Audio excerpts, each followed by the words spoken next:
Hi guys. അപ്പോൾ ഇന്നത്തെ പരിപാടി എന്ന് വെച്ച് കഴിഞ്ഞാൽ കുറച്ച് കുക്കിംഗ് ട്രൈ ചെയ്യാമെന്ന് വിചാരിച്ചു. അതായത് വീട്ടിൽ വെറുതെ ഇരിക്കുന്നതുകൊണ്ട് വേറെ പണിയൊന്നും ഇല്ലല്ലോ. അപ്പോൾ കുറച്ച് കുക്കിംഗ് എനിക്ക് പണ്ടൊക്കെ ഇഷ്ടമായിരുന്നു. പക്ഷെ പിന്നെ ഈ 10th 11th 12th ഒക്കെ എത്തിയപ്പോൾ അങ്ങനെ വലിയ കാര്യമില്ലാതായി. പക്ഷെ ഇപ്പോൾ എന്തോ ചെറിയൊരു ആഗ്രഹം ചെറുതായിട്ടൊന്ന് കുക്ക് ചെയ്യണമെന്ന്. അപ്പോൾ കുറച്ച് പഴം ഇരിക്കുന്നുണ്ട്. ഇപ്പോൾ പഴംപൊരി ഉണ്ടാക്കാം. പഴംപൊരിയുടെ സ്പെഷ്യാലിറ്റി എന്ന് വെച്ച് കഴിഞ്ഞാൽ കേരളത്തിലാണ് ഇത് ഫേമസ്. സൗത്ത് ഇന്ത്യയിൽ തന്നെ കേരളത്തിൽ ഇതിൽ ഭയങ്കര ഫേമസ് ആണ്. മറ്റവിടെ പോയി കഴിഞ്ഞാൽ ചിലപ്പോൾ കിട്ടണം എന്നില്ല. അപ്പോൾ ആ സംഭവം ഇന്ന് ഉണ്ടാക്കാം. ഓക്കെ, അപ്പോൾ നമ്മൾ മൈദ മാവ് കൊണ്ടാണ് ഉണ്ടാക്കുന്നത്. അപ്പോൾ മൈദ എടുത്ത് വെച്ചിട്ടുണ്ട്. ഞാൻ എന്തായാലും പ്ലേറ്റിൽ എടുക്കാൻ കാരണം എന്ന് വെച്ച് കഴിഞ്ഞാൽ നമുക്ക് ഈ സാധനം ഈ മറ്റേ മുക്കിയിട്ട് പൊരിക്കുന്ന പരിപാടിയാണല്ലോ. അപ്പോൾ അതിൻ്റെ സൗകര്യത്തിന് വേണ്ടിയിട്ടാണ് ഇങ്ങനെ ചെയ്തത്. ഇനിയിപ്പോൾ ഇതിൽ ബാക്കി കുറച്ച് ഇൻഗ്രീഡിയൻസും കൂടെ ആഡ് ചെയ്യാനുണ്ട്. എൻ്റെ വീഡിയോ വേണ്ട ഇൻഗ്രീഡിയൻസ് ആഡ് ചെയ്യാമെന്ന് ചിലപ്പോൾ നിങ്ങളുടെ പഴംപൊരി അത്ര ടേസ്റ്റ് ഉണ്ടാവണമെന്നില്ല. അപ്പോൾ അതുകൊണ്ട് തന്നെ അറിവുള്ളവർ പറഞ്ഞു തരുന്നത് കേട്ടിട്ട് ചെയ്യാം. അപ്പോൾ ഞാനിതുപോലെ ഷാൻജിയോ എന്ന് പറയുന്ന ചാനലില്ലേ, നമുക്ക് എല്ലാവർക്കും അറിയില്ലേ, പുള്ളിക്കാരൻ്റെയാണ് എടുത്ത് വെച്ച് നോക്കിയിട്ട് ചെയ്യണത്. അപ്പം ഞാൻ അത് ഓരോന്നോരോന്ന് എടുത്ത് നോക്കിയിട്ട് ആഡ് ചെയ്യട്ടെ. അപ്പം ഇനി അടുത്തത് നമ്മുടെ അരിപ്പൊടി ചേർത്ത് കൊടുക്കുക. അരിപ്പൊടി ചേർക്കുന്നത് ക്രിസ്പി ആവാനാണെന്ന് പറയുന്നത്. ആയിരിക്കും, ക്രിസ്പി ആവാൻ തന്നെയാണല്ലോ. അടുത്തത് നമ്മുടെ പഞ്ചസാര 3 ടേബിൾ സ്പൂണിന് പറയുന്നത്. അപ്പോൾ നമുക്ക് ആവശ്യത്തിനുള്ളത്, നമ്മൾക്ക് നമ്മുടെ ഇതുപോലെ നമ്മളൊക്കെ എത്ര കഴിക്കുന്നോ അത്ര. അപ്പോൾ കുറച്ച് പഞ്ചസാര എടുത്തിട്ട് ഒന്ന് ആഡ് ചെയ്യാം.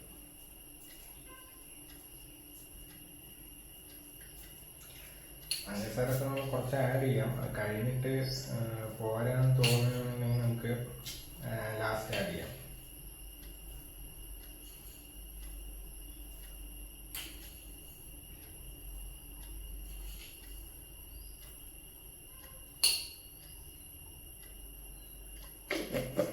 ഇത് മതിയാവുന്ന വിചാരിക്കുന്നു. അടുത്തത് കളർ കിട്ടാൻ മഞ്ഞപ്പൊടി. ഇത് മഞ്ഞപ്പൊടി വെറും കളറിന് വേണ്ടി മാത്രം, അപ്പോൾ ലേശം ഇട്ട് കൊടുക്കണം. അടുത്തത് ടേസ്റ്റ് ബാലൻസ് ചെയ്യാൻ ഉപ്പ് എന്ന് പറഞ്ഞത്. അപ്പോൾ 1/4 ടീസ്പൂൺ. അപ്പോൾ എത്ര വരും ഏകദേശം നമുക്ക് അളവ് വെച്ച് ചെയ്യുന്നില്ല, കാരണം നമ്മൾ മൈദ എടുത്തിരിക്കുന്നത് കുറച്ച് കൂടുതലാണ്. അപ്പോൾ നമ്മൾ ഏകദേശം കുറച്ചിട്ട് കൊടുക്കുക. അയ്യോ, ഇപ്പം ഇതെല്ലാം കൂടെ മിക്സ് ചെയ്യാം. ഇനിയിപ്പോൾ അടുത്ത പണി എന്ന് പറയുമ്പോൾ വെള്ളം ആഡ് ചെയ്യണം. വെള്ളം ആഡ് ചെയ്യുന്നതിൽ എന്താ ശ്രദ്ധിക്കേണ്ടതെന്ന് വെച്ച് കഴിഞ്ഞാൽ ഇത് ഒരുപാട് വെള്ളം എന്ന് വെച്ചാൽ ഒരുപാട് ലൂസായി പോകാൻ പറ്റില്ല എന്ന് പറഞ്ഞിട്ടുണ്ട്. കണ്ടോ? ഓക്കെ, ഒരുപാട് ലൂസായി പോകാൻ പറ്റില്ല എന്ന് പറഞ്ഞിട്ടുണ്ട്. അപ്പോൾ ഒരു എന്താ പറയുക, മെല്ലെ മെല്ലെ ആഡ് ചെയ്ത് നമുക്ക് നോക്കാം. പിന്നെ മൈദയാണ്, അപ്പോൾ ഭയങ്കര ടൈറ്റ് ആവും, അങ്ങനെ ഒരു ഇതുണ്ടല്ലോ. അപ്പോൾ നോക്കാം, മെല്ലെ മെല്ലെ കുറച്ച് വെള്ളം ആഡ് ചെയ്ത് നോക്കാം. ഓക്കെ, അപ്പോൾ നമ്മുടെ പഴംപൊരി ഉണ്ടാക്കാനുള്ള മാവൊക്കെ ഏകദേശം റെഡി ആയിട്ടുണ്ട്. കറക്റ്റ് ഏകദേശം ആയി. അപ്പം ഇനി ഇതിലെ ടേസ്റ്റ് കുറച്ച് നോക്കണം. എങ്ങനെ ടേസ്റ്റ് നോക്കുന്നതാണ്. അത് നോക്കിയിട്ട് ബാക്കി എന്തെങ്കിലും ഈ മധുരമോ അങ്ങനത്തെ എന്തെങ്കിലുമൊക്കെ ആഡ് ചെയ്യാനുണ്ടെങ്കിൽ അതും കൂടെ ആഡ് ചെയ്ത് കൊടുക്കുക. അപ്പോൾ കുറച്ച് പഞ്ചസാര വേണം, അധികം വേണ്ട. ഒരു 1 സ്പൂൺ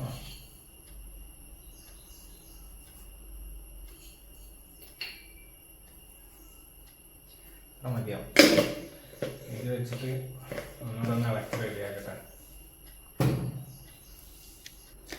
അപ്പോൾ നമ്മുടെ പഴംപൊരി ഉണ്ടാക്കാനുള്ള മാവ് റെഡി ആയിട്ടുണ്ട്. ഇത് പക്കയായിട്ടുണ്ട്. ഇത് വേറെ ലെവൽ. അപ്പോൾ ഇനി ഇതിനെ കുറച്ച് നേരം ഒരു 15-20 മിനിറ്റ് എടുത്ത് വെച്ച് കഴിഞ്ഞതിന് ശേഷം നമുക്ക് എണ്ണയിട്ട് പൊരിക്കാൻ തുടങ്ങാം. അപ്പോൾ ആദ്യം നമുക്ക് ആ പഴമൊക്കെ ഒന്ന് ചെത്തിക്കറി എടുക്കാം. നമ്മളെ കറക്റ്റ് നമുക്ക് ആവശ്യത്തിനുള്ള പഴമൊക്കെ എടുത്ത് റെഡിയാക്കി എടുക്കാം. ഓക്കെ, അടച്ചു വെക്കണം. അത് അടച്ചു വെക്കാം. ഞാൻ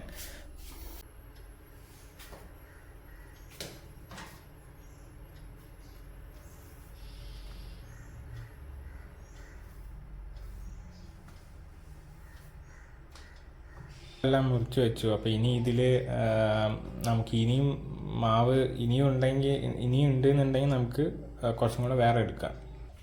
അതായത് അപ്പോൾ ഇനി എണ്ണ ഒഴിച്ച് കൊടുക്കാം. ചൂടായി.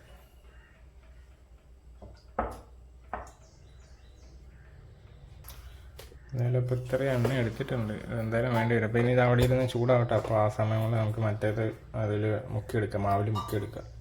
അപ്പോൾ ഈ പഴമൊക്കെ എടുത്ത് വെച്ചിട്ടുണ്ട്. അപ്പോൾ ഇനി കുറച്ച് അവിടെയാണ് ബാക്കി. അപ്പോൾ ഇത് ഇട്ടതിന് ശേഷം ഇത് പൊരിച്ചെടുത്തതിന് ശേഷം അടുത്തത് എടുക്കാം. അങ്ങനെ കുറച്ചായി ചെയ്യാം. ഓക്കെ.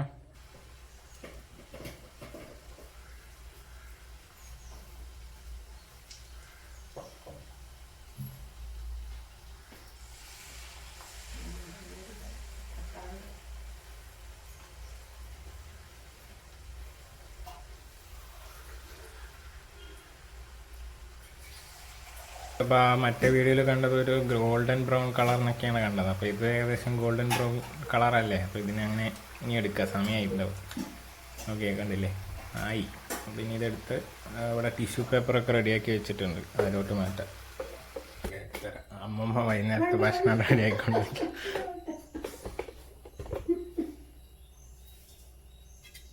ഞാനിതൊക്കെ ഒന്ന് റെഡിയാക്കിയിട്ട് വരാം. എന്തായാലും നമുക്ക് കുറച്ചും കൂടെ പഴം എടുക്കാം, കാരണം അത്രയും മാവുണ്ട്. ഓക്കെ, ഇതെല്ലാം ഒന്ന് ഫ്രൈ ചെയ്ത് റെഡിയാക്കിയിട്ട് അവസാനം വരാം. അപ്പോൾ ഇത് ലാസ്റ്റ് പഴംപൊരി അല്ല, അങ്ങനെയല്ല, ലാസ്റ്റ് റൗണ്ട് പഴംപൊരിയാണ്. അപ്പോൾ ഇത് കഴിഞ്ഞു, ഇതും ഉണ്ടാക്കി വെച്ചു. ഇത് അവിടെ കൊടുക്കാൻ വേണ്ടി ബാക്കി വെച്ചിട്ടുണ്ട്, മാറ്റി വെച്ചിട്ടുണ്ട്. ഇനിയിപ്പോൾ ഇതിനെടുത്ത് ഇതിലേക്ക് ഇട്ടിട്ട് എല്ലാവരുടെയും ടേസ്റ്റ് എങ്ങനെയുണ്ടെന്ന് ചോദിക്കാം. പഴംപൊരിയുടെ ടേസ്റ്റ് നോക്കാം. ഓക്കെ, ടേസ്റ്റ് നോക്കാം. നല്ല ചൂടുണ്ട്.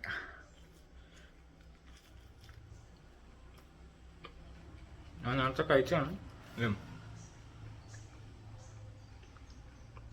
ബാക്കി മറ്റേ മധുരമൊക്കെ കറക്റ്റായിരുന്നു, പക്ഷെ മാവിന് കുറച്ച് കട്ടി കൂടിപ്പോയി. കട്ടി എന്ന് വെച്ച് കഴിഞ്ഞാൽ ഈ പഴംപൊരി പൊരിച്ചെടുത്ത് കഴിഞ്ഞ സമയത്ത് കുറച്ച് ബലം. ചൂടോടെ കഴിക്കുമ്പോൾ ചിലപ്പോൾ ഉണ്ടാവില്ല, പക്ഷെ തണുത്ത് കഴിഞ്ഞാൽ ഉണ്ടാവും. അപ്പം ഇത് വലിയ കുഴപ്പമില്ല, പക്ഷെ നേരത്തെ ആദ്യമൊക്കെ ഉണ്ടാക്കിയാൽ തണുത്തില്ല. അപ്പം അത് കഴിക്കുമ്പോൾ ചെറിയൊരു ബലമുണ്ട്.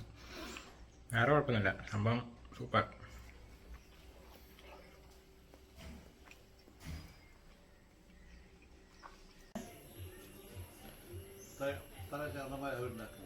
ആര്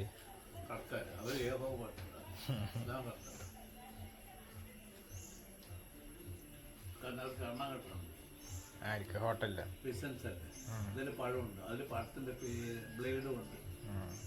അത് ബിസിനസ്. നിങ്ങൾ എങ്ങനെയുണ്ട് പറ? ഇതെന്ത് പഠിപ്പിച്ച് പറയണ പോലെ നേരെ പറ. സൂപ്പറായിട്ട് പറ. ആ മറ്റേ ടി വിയിൽ കാണാൻ പറയില്ലേ, നന്നായിട്ടുണ്ട്. മറ്റേ പാലക്കാടുള്ള ആള് ഞാൻ ഓ അച്ഛൻ വരില്ല അല്ലേ.